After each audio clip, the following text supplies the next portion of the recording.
भारत में शुरू हुई है, ये अपनाएगा तो अपन विश्व में सर्वश्रेष्ठ बन सकते। वर्तमान समाज हमारा कैसा है? हम अंधविश्वासों में उलझे हुए हैं, हम धर्मों में बटे हुए हैं, हम जातियों में बटे हुए हैं, नस्ल भेद भी है, बेईमानी का बोलबाला है। समाज का इसमें क्या लक्ष्य है कि अंधविश्वास मुक्त, वैज्ञानिक दृष्टिकोण युक्त, परंपरागत धर्म विहीन, जाति विहीन, नस्ल भेद मुक्त, साहसी, शिक्षित, स्वस्थ और उच्च नैतिक मूल्यों वाले मानवतावादी विश्व समाज की स्थापना अपना प्रमुख लक्ष्य होना चाहिए। लक्ष्य का मतलब क्या होता है कि जैसे किसी बच्चे का लक्ष्य है साहब मुझे IAS बनना और वो 5वीं क्लास में, तो कैसे बनेगा? 6वीं, 7वीं, 8वीं, 10वीं फिर बैचलर डिग्री लेगा, उसके बाद कंपनी की तैयारी करेगा, फिर बनेगा। मतलब धीरे धीरे उधर बढ़ेगा, एक दिन में नहीं हो सकता। अपन को पहाड़ की चोटी पे जाना है और अपन नीचे खड़े हैं तो एक एक कदम बढ़ाते ही जा सकते हैं। तो धीरे धीरे हमको क्या करना है? जो इसमें मुक्त लिख रखा है इनको तो खत्म करना है, विहीन या मुक्त को तो, और जो युक्त है उनको अपन को आगे बढ़ाना है। तो अंधविश्वासों को धीरे धीरे खत्म करना है, ये परंपरागत धर्म है हिंदू मुस्लिम इनको खत्म करना है, जातियों को खत्म करना है, नस्ल भेद को खत्म करना है, बेईमानी को खत्म करना है, और किसको बढ़ावा देना है? विज्ञानवाद को, साहस, शिक्षा, स्वास्थ्य, नैतिकता, इनको बढ़ावा देना। तो पहला बिंदु है इसमें अंधविश्वास मुक्त। अंधविश्वास क्यों खत्म होने चाहिए? सब दुनिया कहते हुए अंधविश्वास खत्म करो। अंधविश्वास इसलिए खत्म होने चाहिए कि अंधविश्वास वो सारी झूठी बातें और मान्यताएं जिनका कोई अस्तित्व नहीं। अब जिन चीजों का अस्तित्व है ही नहीं तो उनमें हमारा क्यों तो धन खराब हो, क्यों हमारे संसाधन खराब हो, क्यों हमारे मतलब समय खराब हो।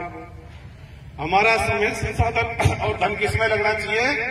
जीवित लोगों के लिए लगना चाहिए, जो जीवित है उनके लिए लगना चाहिए, और जो हमारे पूर्वज गुजर गए उनका हम मन से सम्मान करते हैं, लेकिन उनके लिए भी समय, संसाधन, पैसा खर्च करने की जरूरत नहीं। और जितनी काल्पनिक शक्तियां हैं उनका हम खंडन करते हुए ऐसा कुछ है ही नहीं, इसलिए उनमें समय, संसाधन, पैसा खर्च मत करो। तो जितना भी समय, संसाधन, पैसा जीवित के लिए खर्च करो। अब एक पॉइंट बता दो, अंधविश्वास क्या है? ये विचारधारा कहते हुए जितने भी काल्पनिक बातें, ईश्वर, अल्लाह, गॉड, देवी देवता, भूत प्रेत, जिन्न, कच्चे कलवे, डाकण, स्वर्ग, नरक, आत्मा, परमात्मा, शुभ अशुभ, पाप पुण्य, पवित्र अपवित्र, जितनी काल्पनिक बातें हैं ये सब की सभी अंधविश्वास है। पर चूंकि हमको बचपन में सिखा दिया जाता है इसलिए हम उनको सही मान लेते हैं, उनको पीढ़ी दर पीढ़ी आगे बढ़ाते हैं। उनका अस्तित्व नहीं है पर परवरिश के दौरान उनको सिखा दिया जाता है, फिर उनको हम भी आगे बढ़ा देते हैं। अब मैं कुछ सवाल करूंगा आपसे, तो आप उनके उससे अपनी स्थिति और स्पष्ट हो जाए। मान लीजिए अपने आसपास के इलाके में 2-5 करोड़ रुपए का चंदा इकट्ठा किया, और चंदा इकट्ठा करने के बाद में अपने पास 2-3 ऑप्शन है। एक ऑप्शन तो है साहब मंदिर बना दें, एक ऑप्शन है साहब मस्जिद बना दें, चर्च बना दें, गुरुद्वारा बना दें, और एक ऑप्शन है अपने यहाँ लड़कियों का हॉस्टल बना दें। अब बताइए अपने को कौन सा काम करना चाहिए? तो जो भी लड़कियों का हॉस्टल के पक्ष में है वो दोनों हाथ खड़ा करके समर्थन करेंगे, शाबाश। तो अपन को ये करना, मान लीजिए किसी गांव में स्कूल है और स्कूल के उस गांव वालों ने 2 लाख रुपए का चंदा इकट्ठा किया। अब 2 लाख रुपए का चंदा इकट्ठा करने के बाद में यह है कि वहां या तो कोई देवता की मूर्ति ला दो, सरस्वती या कोई दूसरे देवता की, या कोई मस्जिद वगैरह कुछ ऐसा दूसरी जो भी उनके पीर वगैरह उसका बना दो कुछ, या फिर कंप्यूटर ला दो।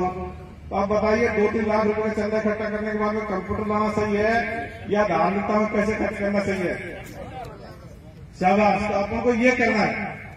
अब किसी गांव में मान लीजिए कोई महापुरुष पैदा हो गया, उसकी मूर्ति लाने में भी 5-7 लाख 10 लाख रुपए लगते हैं, और उस गांव में किसी गरीब बच्चे के ब्लड कैंसर हो गया, उसके इलाज में 10-5 लाख रुपए लगते हैं। अब बताइए गांवों को 5-7 लाख रुपए का चंदा इकट्ठा करके उस गरीब लड़के का कैंसर वाले का इलाज कराना चाहिए या वो महापुरुष की मूर्ति लानी चाहिए? तो ये अपन को करना है, जो वर्तमान जीवित पीढ़ी है उनके लिए करना है। जो हमारे पूर्वज गुजर गए उनको सोने का भी कुछ बनाने का कोई फर्क पड़ने वाला, और अपन सारे के सारे अपने पूर्वजों के वंशज हैं, उनके DNA जीन सब अपन में आ गई, तो वहां वो रुके नहीं है, उनके बराबर अपने साथ उनके बच्चे चले आ रहे हैं। तो अगर कोई गरीब है तो उसकी मदद करो। इसी तरह विचारधारा कहती है कि भाई भूत प्रेत जिन कच्चे कलमे डाकना ऐसा कभी मैं थाने होता। और जगह जगह लोग वहां कहते साहब फलाने नारायण भूत था, बड़ के पेड़ भूत था, फलाने और किसी जगह भूत प्रेत था। तो मैं बता दूं ये भूत प्रेत नहीं था, ये जिन वगैरह। ये क्या थे, चालाक टाइप के आदमी थे जो किसी के साथ में ठोक पीट कर लेते, मारपीट कर लेते और 10 तरह से डरा देते और लोग उनको भूत प्रेत जिन मानते। अब आइए कहा था आपको जिन का किस्सा सुना देता हूं। एक गांव में जिन आता, ये रियल घटना, अंधेरी रात में आता और जिन क्या करता है जानते हैं साहब, वो घी दूध भी खा जाता है, औरतों के साथ गलत काम कर देता है। तो कई घरों में ऐसा कर गया। तो एक घर में वो आ रहा था तो उसका मुखिया पेशाब करने निकला। जैसे ही उसने जिन को आते हुए देखा तो थोड़ा हिम्मत वाला आदमी था, तो घर के आगे लट लेकर खड़ा होगा क्योंकि मैं तो मेरी पत्नी के पास इसको नहीं आऊंगा।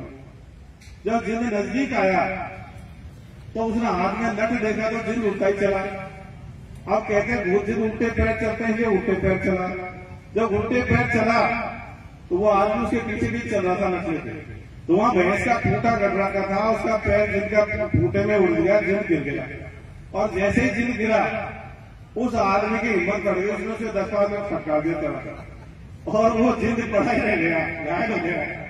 तब वो चिल्लाया जोर से और घर वालों को गाँव वालों को बुलाया। सबने कहा देखो बोलो जिन पड़ा है, जिन पड़ा। तो सबने कहा उजाला करके देखो जिन होते कैसे। पहली बार पता तो लगता है, पता लगा जिन कैसे होते। और उजाला करके देखा तो पता लगा गांव का ही एक आदमी था जो काला तेल लगा के आता था। तो बहुत दिन कभी भी नहीं थे, चालाक टाइप के आदमी बन जाते हैं। लेकिन हमारे लोग जिज्ञासु नहीं थे, उसके पीछे भेद जानने का प्रयास ही नहीं करते। एक ने कह दिया, दूसरा उसको आगे से आगे बढ़ा। 2-3 साल पहले भी आपने सुना होगा सर, चोटी कट रही हो तो अरे किसी ने दिमाग में चोटी अपने आप कैसे कट सकती है, या तो खुद काटेगा या दूसरा काट सकता है। अब उस समय आदमी तो खूब चाहते थे हमारी भी दाढ़ी रात में बड़ी मिल जाए, सुबह तो बहुत बढ़िया है, और एक ही आदमी की दाढ़ी बड़ी नहीं मिलती। तो इस तरह से अपन क्या जिज्ञासु नहीं, हमारे दिमाग में चले। धार्मिकता ने और सबसे बड़ा नुकसान क्या कर रखा है, दिमागों को बंद कर रखा है, चलती नहीं। अब ये लोग तरह तरह भूत जिन के नाम से तरह चालाकी बदमाशी कर रहे हैं। एक दो किस्से आपको सुना दूं। 2-1 साल पहले की बात है, इधर चौमुं साइड एक आदमी बीमार पड़ा तो यूपी से तांत्रिक लेके आया। उसने कहा भाई तेरे घर में गड़बड़ है, इस घर को खाली करो। तो उन्होंने पक्का घर खाली करा दिया, सामने छप्पर टंगा दिया। सियाना तो तांत्रिक पक्के घर वाले छप्पर में। और उनकी लड़की थी 15-16 साल की, उसके लिए बोला कोई ये मेरा खाना बनाया करके, यही घर की साफ सफाई करके, इसके अलावा कोई नहीं आया।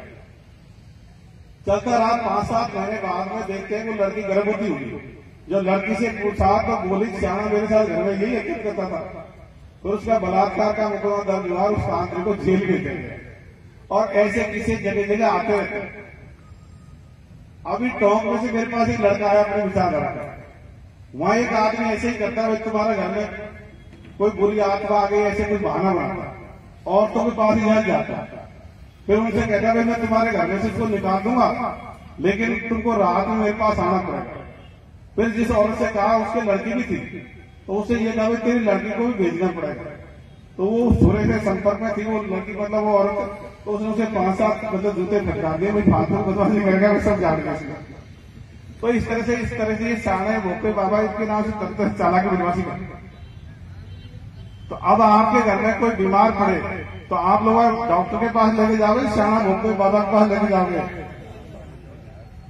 शाबाश। इसी तरह के शरीर में देवता बनते हैं। आपने देखा होगा उसको क्या बोलते हैं जिनके देवता आपके शरीर में? नहीं, जिस आदमी के बढ़ते हैं उसको गोपा बोलते हो, घोड़े बोलते, क्या बोलते हो? नहीं, जो आदमी जीवित पिता तो मरा हुआ होता है, बंडा। इनके बढ़ता फरता कुछ नहीं है, ये अकेले में प्रैक्टिस कर लेते हैं। और जब वहां बाजा बजता है तो इनको तान आने लग जाती है, शरीर लाने लग जाती है। क्योंकि मैं तो पुलिस में हूं, हमारे सामने ऐसे केस आते रहे। मैं 12 जिले में था, तो वहां एक मंदिर था काला गोरा मेरू का। तो वहां क्या एससी वालों को चलने नहीं देते, तो कोई आदमी गया उसको भगा दिया। वो पुलिस तक शिकायत आई, तो मैं वहां गया, खानदान को ले गए, 5-7 सिपाही में लेके गए, तो 1500 आदमी गांव के इकट्ठे होकर हम उनको समझाते भैया प्रजातंत्र का जमाना, सब अपने एक ही है, फालतू का भेदभाव की जरूरत नहीं है। तो वो थोड़ा विरोध कर रहे थे। उसी दौरान वहां एक आदमी जो उनका मेन घोड़दार था बंडा, उसके देवता था। जैसे उसके देवता है और गांव वालों क्या था, तब सबने उसकी जय बोल दी। उन्होंने देखा पुलिस वाले डर जाएंगे और उन्होंने जय खत्म करी। मैंने उससे गांव में उठा के फेंक दूंगा, नाटक किया। पता उसने क्या किया, वो खड़ा हुआ और मुझे हाथ जोड़ते सब गलती में मेरे देवता नहीं चले गए।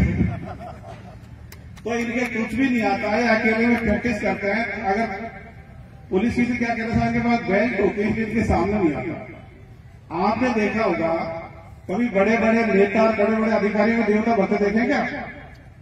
कभी प्रधानमंत्री के बन जाए तो पूरे देश का ही बना करते, एमएलए साहब के बन जाए तो पूरे विधानसभा क्षेत्र के बना होते, कलेक्टर साहब के एसपी साहब का जाए तो पूरे जिले के बने। तो ये किनके आते हैं?